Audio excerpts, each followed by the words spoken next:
name is Molly, and today we are going to be discussing White Hot Kiss by Jennifer L. Armentrout, and I'm so excited to be discussing this book with you.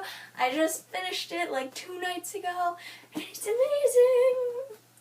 I love Jennifer Armentrout's writing, and if you haven't read a Jennifer Armentrout book, where have you been? What have you been doing with your life? She wrote the Lux series, she wrote the Covenant series, she wrote Don't Look Back, she wrote this series, and yeah. So these covers are bad, okay? If you saw this cover chilling on a shelf, you'd be like, no, I'm not gonna read that because it's a trashy romance novel. Like, seriously, White Hot Kiss, people making out on the cover. And then you look at the last cover, and it's just a girl standing there with wind blowing in her face, like, oh. And it's so bad. And I'm like, oh, why are you doing this to yourself? She has such bad covers. And it's sad because her books are amazing. And I wouldn't know. I wouldn't have picked up these books if it was just about the covers. So this book is about a girl named Layla, and she is half warden, which the wardens protect the world from demons, and the wardens turn into gargoyles, like the statue things with the wings and the evil, yeah. So she's half warden, but she's also half demon, so that complicates things because they're used to killing demons, but she's half warden, so they'd be killing a half warden too. So it's very confusing. So she has this special ability, so they decide to keep her, but she always struggles because she can suck souls. When she kisses them, she takes their soul. But demons don't have any souls, so that complicates things because if you meet a demon and you like the demon, you can kiss the demon, but you can't kiss the warden that she is also in love with. So it's very complicated, but she meets the demon and they go on this quest together, and it's awesome and I love it and it's wonderful and you have to read it. But if you haven't read it, I'm going to ask you to leave now because I don't want to be spoiling stuff for you. So go pick it up and then come back and we'll talk about it together. Bye for now. Bye. I love how snarky and wonderful J. Alarm's characters are. They're just so wonderful. They're so like badass and snarky and oh god, it's wonderful. But so I'm reading the book in the car, right? I pick it up to start it and everyone looks at me. They're like, what are you doing with this book? What is this? Back to the cover issue. But anyway, so I pick it up. The first sentence, there was a demon in McDonald's. What? And I just started belly laughing because it's just so funny. Like, there's a demon in McDonald's. That's just what we open up with. And my sister leans over and she's like, what is wrong with you? Like, what's so funny?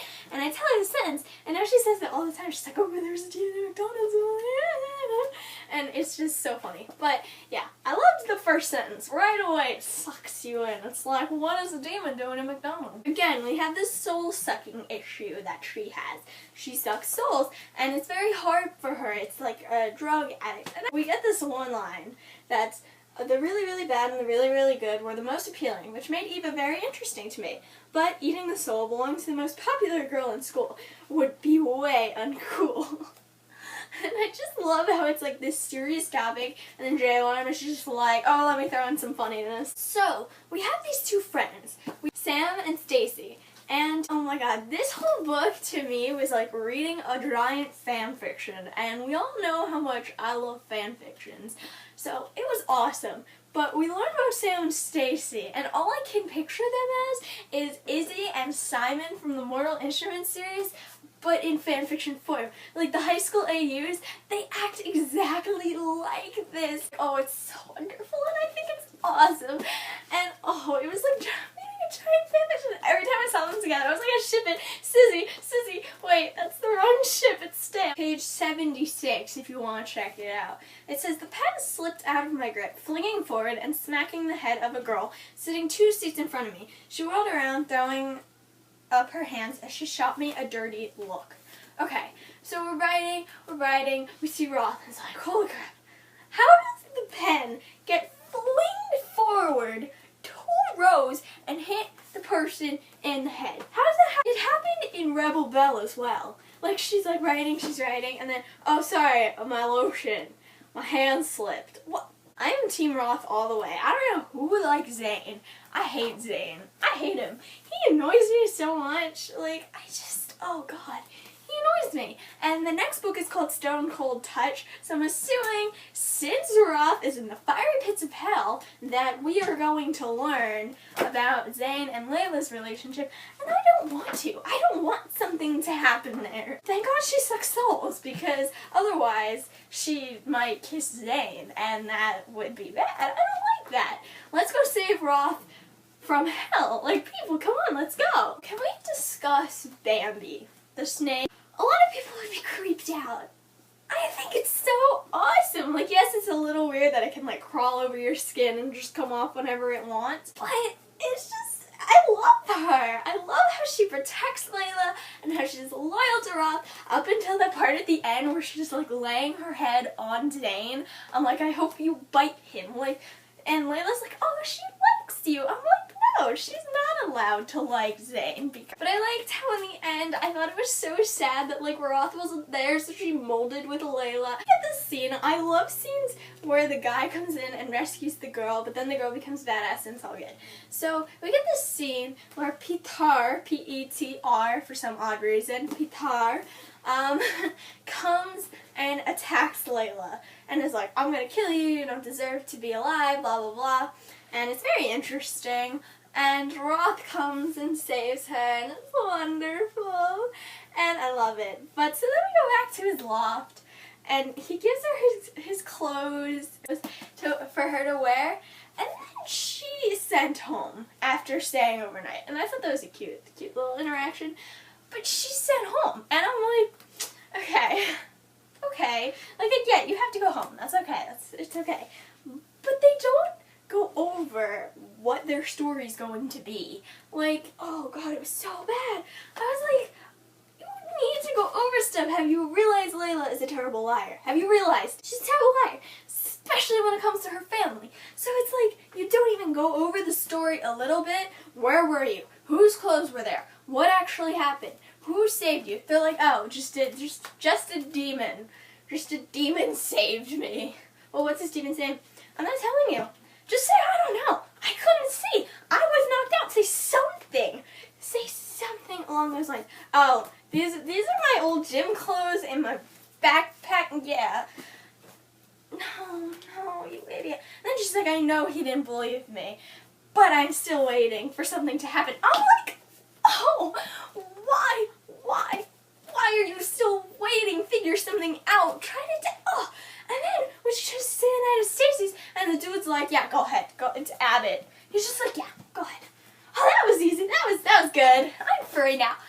You're not freaking free. You really think after everything you can't tag, you can barely go to school anymore. You're grounded for life. Oh yeah, you can stay over at Stacy's. It's fine. It's fine. That he would have no problem with it whatsoever. It's like, oh God. Oh, stupid. And it was so upsetting because they got the key, they were happy, Demon and Layla, and they were all happy, and it was great, and they kissed, and it's just so cute. And then Abbott, Nikolai, and Zayn show up. I'm like, why did they have to be the ones that show up? Like, Abbott, okay, yes. Nikolai was like the only adult that liked Layla, and now that's ruined. And Zayn, we had to add the drama with Zayn. Zayn, take her home. And he left me down safely. I'm like, oh God, I don't care. Go find Roth. Let Roth find you. Like, seriously, people? Seriously. I loved Roth. So after Layla eats a soul, she ate Pitar's soul, and she gets sick if she eats the soul, okay? So I think that's the warden part of her helping her get rid of the soul. But she's sick until she can get rid of the soul. So I don't know how they figured they were going to hide that.